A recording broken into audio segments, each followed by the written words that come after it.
Hello everyone, आज हम लोग मॉड्यूल नंबर 3 स्टार्ट करेंगे जहाँ पे मॉडर्न फील्ड सर्विस सिस्टम देखेंगे। अभी आप BTech third semester civil branch होंगे जहाँ पे आपको सर्वे एंड ज्योमेट्रिक्स पढ़ना था। Module number 1 module number 2 complete करवा दिया गया। आप वहाँ जाकर वीडियो देख सकते हैं। उसके बाद हम लोग मॉड्यूल नंबर 3 स्टार्ट कर रहे हैं। तो आइए देखते हैं इस टॉपिक में हमें क्या क्या पढ़ना है। तो modern field service system, there are three methods of measuring distance between any two given point.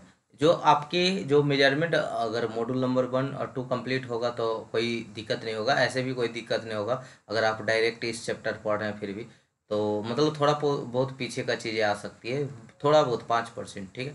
तो there are three methods of measuring distance between any two given points. दो पॉइंट के बीच के हम जो डिस्टेंस मेजर करते हैं तो किस किस मेजर से हम लोग कर सकते हैं। तो पहला आया है यहाँ पे डायरेक्ट डिस्टेंस मेजरमेंट, जिसको हम लोग डीडीएम शॉर्ट में उसे क्या बोलते हैं, डीडीएम बोलते हैं। ऑप्टिकल डिस्टेंस मेजरमेंट जिसको हम लोग शॉर्ट में ओडीएम बोलते हैं। इलेक्ट्रोमैग्नेटिक डिस्टेंस मेजरमेंट जिसको हम लोग शॉर्ट में ईडीएम बोलते हैं।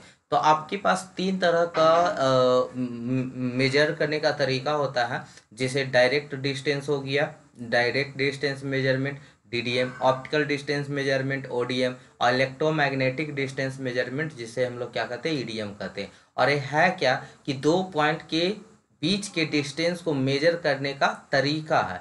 अगर पहला में कुछ त्रुटि पाया गया उस तब हम लोग क्या उसको डेवलप्ड करके मॉडिफाइड करके सेकेंड बनाया, ठीक है, जिसको हम लोग ओडीएम बोल रहे हैं। फिर यहाँ से भी हमको एक्यूरेसी नहीं मिला, तब हम लोग क्या किए, ईडीएम को डेवलप्ड किए, ठीक है। तो ये एक तरीका है जिससे हम लोग क्या करते हैं, मेजरमेंट करते हैं। तो ये डायरेक्ट डिस्टेंस मेजरमेंट की बात करते हैं। तो जैसे कि आप चेन और टेप का यूज करते थे, टेप पढ़े थे फर्स्ट मॉड्यूल में, पढ़े होंगे, चेन पढ़े होंगे। जो चेन होता था 5 मीटर का भी, 5 मीटर का होता था, 10 मीटर का भी होता था, 15, 20 इस तरह से 25, 30 मीटर तक होता था। जनरली हम लोग बात 20 और 30 मीटर की करते हैं, ठीक है। उसी तरह से आप लोग टेप के बारे में भी सुने होंगे, चेन और टेप, ठीक है। तो it is done by instrument such as chain और टेप। जो डायरेक्ट डिस्टेंस मेजरमेंट होता है उसमें क्या होता है, सिंपली हम लोग क्या करते हैं, ए और बी के पॉइंट के बीच के दूरी को क्या करते हैं, मेजर करते हैं, ठीक है।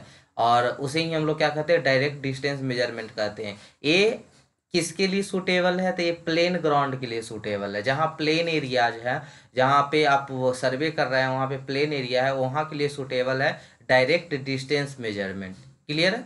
चलिए, और अगर हम अनइवनेस की बात करें तो वहाँ पे हमको एक्यूरेसी नहीं मिलेगा, है ना। क्योंकि मान लीजिए कि सरफेस इस तरह से है, जो बना रहे हैं ए और बी के पॉइंट के बीच का जो ग्राउंड यहाँ पे बना रहे हैं, तो मान लीजिए कि अनइवनेस है कुछ इस प्रकार से। तो अगर आप चेन लगाएंगे तो देखिए ये क्या हो जाएगा, इस तरह से चेन होगा। तो यहाँ एक्यूरेसी आया, एक्यूरेसी नहीं आया ना। एक्यूरेट कभी मिल ही नहीं पाएगा अनइवनेस पे टेप और चेन से। आप एक चेन ले लीजिए, टेप आपके घर पे स्केल होगा ना, स्केल को लीजिए आप, ठीक है, जिससे आप ड्राइंग करते हैं उस स्केल को लीजिए और वैसा जगह को चूज कीजिए जहाँ पे उड़ा खबर हो, ठीक है। या कॉपी पे खुद मोड़ मार के उड़ा खबर बना दीजिए। उसके बाद मेजरमेंट कीजिए और जो कॉपी को मोड़ मार के किए थे उसको खोलिए तो ज़्यादा डिस्टेंस मिल जाएगा, ठीक है। तो यही अनइवनेस के कारण यहाँ पे एक्यूरेसी नहीं मिल पाता, मतलब ये सूटेबल ही नहीं होगा, वहाँ पे हम लोग मेजर ही नहीं कर पाएंगे, ठीक है। कहाँ पे, जहाँ पे अनइवनेस होगा। ओनली हम कहाँ पे अप्लाई करते हैं, जहाँ डायरेक्ट मतलब जहाँ पे प्लेन एरिया होते हैं, ठीक है। और it does not give accurate result, और इसी वजह से रिजल्ट एक्यूरेट नहीं देगा। क्यों, क्योंकि वहाँ पे अनइवनेस है, ठीक है। चलिए, और ऑप्टिकल डिस्टेंस मेजरमेंट की बात करते हैं। तो the problem which arise in DDM was overcome after the development of ODM. ODM के बाद इसको हम लोग क्या किए, जब वहाँ पे जो आपको दिक्कतें आ रही थी, जो वहाँ पे आपको फेस करना पड़ रहा था, इस जो जो आपको वहाँ पे डिफ़िकल्टीज थी उसको फेस करना पड़ रहा था, उसको हम लोग ध्यान में रखते हुए एक नया मेथड आप हम लोग निकाले जिसको क्या बोल रहे थे, ऑप्टिकल डिस्टेंस मेजरमेंट। इसमें क्या करते थे, इसका जो रेंज होता था कुछ मीटर तक का ही होता था। मतलब हम लोग डिवाइड कर देते थे कि मान लीजिए बड़ा एरिया है तो हम लोग कुछ एरिया में डिवाइड कर दिए, ठीक है। तो इससे क्या होता था कि जिस पार्ट में एरर है मतलब पूरा पे मतलब ओवरऑल पे इफेक्ट नहीं डालता था, ठीक है। ये the accuracy obtained is 1 in 1000, मतलब इसका कहने का मतलब था ना कि इसमें एक्यूरेसी बहुत कम मिलता था। जैसे 1000 मीटर अगर आप डिस्टेंस मेजर कर रहे हैं तो उसमें 1 मीटर का मतलब कि ईरर आता था, ठीक है। 1000 या आपको 10,000 का मेजरमेंट का 10,000 मीटर का मेजरमेंट लिए हैं, उसमें 1 मीटर का क्या आ रहा है, ईरर आ रहा है, ठीक है। तो यहाँ तक फिर भी दिक्कत था कि इतना कम है, बहुत ज़्यादा ईरर है, ठीक है। तो उससे बचने के लिए हम लोग फिर तीसरा मेथड लाए, जिसको हम लोग क्या बोल रहे थे, इलेक्ट्रोमैग्नेटिक डिस्टेंस मेजरमेंट, जिसको हम लोग ईडीएम के नाम से जान रहे थे, जिसको शॉर्ट फॉर्म हम लोग क्या बोलते हैं, ईडीएम बोलते हैं। तो with the help of EDM I मतलब electromagnetic distance measurement instrument, I से इंस्ट्रूमेंट हो गया, we can measure the distance up to 100 kilometre. यहाँ पे हम लोग कितना डिस्टेंस का मेजरमेंट करते हैं, 100 किलोमीटर। 100 किलोमीटर मतलब कितना हो गया, 1 लाख ना, यानी 10 के पावर 5 मीटर तक, मतलब हम इतना डिस्टेंस तक मेजर करते थे जिसमें 1 मीटर का क्या मिलता था हमको, मतलब ईरर मिलता था, ठीक है। जैसे कि वहां पे अभी क्या मिल रहा था, 1000 टू कितना था, 10,000, इतना, सॉरी इतना ही में 1 मीटर का क्या मिल रहा था, ईरर मिल रहा था। लेकिन यहाँ पे कितना है, 10 to 5 है, ठीक है। तो EDM is a general term impressing the measurement of distance using electronics method. इसमें क्या होता है, इस मेथड में, ईडीएम में होता क्या है, पहले समझा देते हैं, उसको समझिएगा। नीचे स्पेस है तो चलिए यहाँ पे स्पेस है, यहाँ पे समझाते हैं कि इसमें हम लोग क्या करते हैं ना कि स्टेशन ए, जिस पॉइंट को मेजर करना है और जहाँ तक करना है, इस स्टेशन को हम लोग बोलते हैं बी। तो ये स्टेशन आपका क्या हो गया, स्टेशन ए हो गया, और ये स्टेशन क्या हो गया, स्टेशन बी हो गया, ठीक है।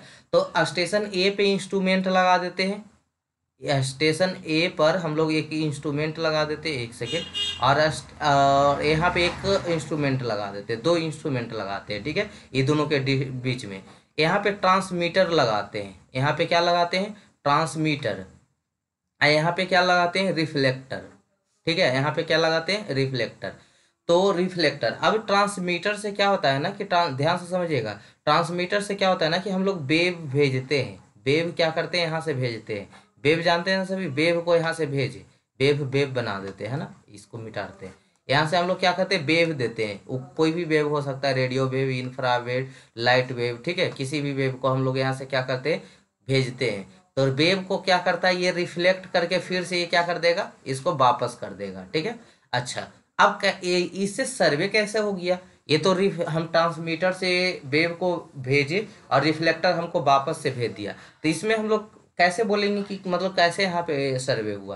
तो सर्वे इस तरह से हुआ कि ऐसे तो सभी वेव का थोड़ा थोड़ा मतलब डिफरेंट होता है स्पीड, लेकिन जैसे लाइट का कितना होता है, 3 × 10⁸ 8 मीटर पर सेकेंड होता है ना, तो ये 3 × 10⁸ 8 मीटर पर सेकेंड, तो ये लाइट का वेव है, लगभग सब का मतलब कि इसी के एक्रॉस होता है। तो हम लोग एज्यूम कर लेते हैं कि कोई भी वेव है जिसका हम लोग न्यूमेरिकल बनाते टाइम कि कोई भी वेव है, तो इसको हम लोग 3 × 10⁸ 8 मीटर पर सेकेंड ही लेकर चलते हैं।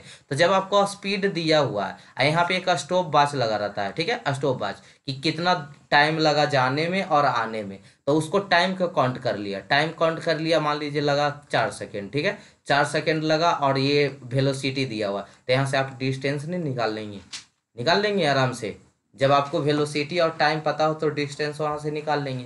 तो यही मेथड पे ये काम करता है, कौन सा, ईडीएम, ठीक है। मतलब वेव जनरेट कीजिए आप, वेव रिफ्लेक्टर क्या करेगा, रिफ्लेक्ट कर देगा, और यहाँ पे एक स्टॉप वॉच लगा रहता है ट्रांसमीटर पे और रिफ्लेक्टर पे, ठीक है। वहाँ पे क्या करता है, वो टाइम का मेजरमेंट कि कितना दूर जाने में लगा और कितना टाइम आने में लगा, ठीक है, उसको मेजर कर लेता है। वेलोसिटी आपको वेव वेव है तो वेलोसिटी वेव का पता ही है, वहां से हम लोग क्या करते हैं, डिस्टेंस निकाल लेते हैं।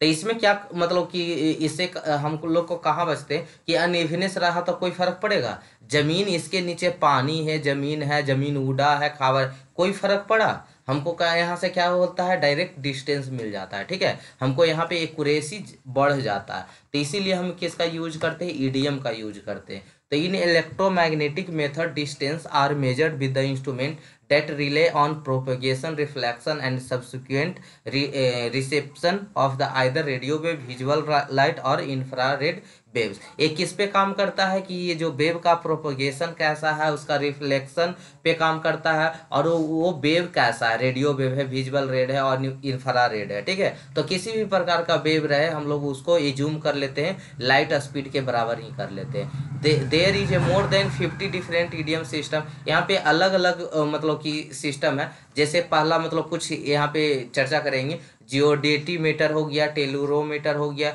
डिस्टोमैट्स हो गया। तो जो जियोडेटीमीटर होता है वो किस पे, लाइट वेव पे काम करता है। यहाँ से ऑब्जेक्टिव पूछे जाएंगे कि जो जियोडेटीमीटर है वो किस पे वर्क करता है, तो लाइट वेव पे करता है।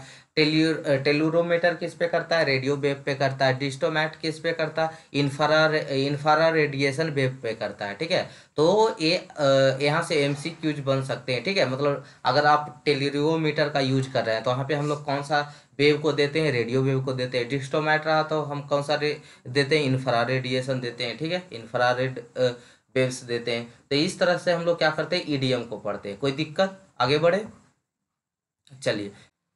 अब प्रॉपर्टीज ऑफ इलेक्ट्रोमैग्नेटिक वेव, मतलब जो वेव्स यहाँ से हम ट्रांसमीटर से देते हैं उसके प्रॉपर्टीज की बात करते हैं। तो क्योंकि वो वेव जो जा रहा है उसके प्रॉपर्टीज को भी पढ़ना है, मतलब पूछ सकता है। तो electromagnetic waves can be represented in the form of periodic sinusoidal waves. ये जो आपका वेव्स होता है वो किस में होता है, साइनोसोडियल वेव में होता, साइनोसोडियल वेव्स होता है। और इसमें इसकी प्रॉपर्टीज की बात करें तो क्या क्या होता है, इसका साइकिल क्या है, फ्रीक्वेंसी क्या है, वन वन वेव लेंथ क्या है। ठीक है, यही सब के बारे में यहाँ पे हम लोग चर्चा करेंगे। ठीक है, तो ये आपका जो वेव बना हुआ है उसको हम लोग क्या बोलते हैं, साइनोसोडियल वेव बोलते हैं। और ये कितना के बाद रिपीट करता है, 0 to 360 जाता है, उसके बाद क्या करता है, वहां से फिर रिपीट करता है। जैसे देखिएगा ये 0 डिग्री है, ये आपका कितना है, 90 डिग्री है। ये आपका एक 180 डिग्री है, फिर 270 डिग्री है। ये आपका क्या हो गया, 360 डिग्री हो गया। और 360 डिग्री के बाद यहाँ फिर 0 से रिपीट करेगा, फिर अपना आप उसी तरह से आगे बढ़ते रहेगा। ठीक है, तो यानी 0 to 360 को हम लोग क्या बोलते हैं, एक साइकिल बोलते हैं। अगर 0 डिग्री से 360 डिग्री तक जाता है उसी को हम लोग क्या बोलते हैं, एक साइकिल बोलते हैं। और एक सेकेंड में अगर एक साइकिल कंप्लीट करता है तो उसी को हम लोग क्या बोलते हैं, फ्रीक्वेंसी बोलते हैं। अब क्रेस्ट टू क्रेस्ट डिस्टेंस को हम लोग यही उसको क्या बोलते हैं, वन वेव लेंथ बोलते हैं। उसको हम लोग क्या बोलते हैं, वन वेव लेंथ बोलते हैं। तो आइए सभी को डिफाइंड कर देते हैं यहाँ पे। और फेज क्या होता है, तो ही 0 डिग्री से जो बता रहे हैं तो उसी को हम लोग क्या करते हैं, फ्रैक्शन पार्ट, जो साइकिल है उसके फ्रैक्शन पार्ट को हम लोग क्या करते हैं, फेज कहते हैं। ठीक है, तो आइए देखते हैं उसी को। Cycle, the wave complete a cycle in moving from identical point A to E और बी टू एफ और डी टू एच।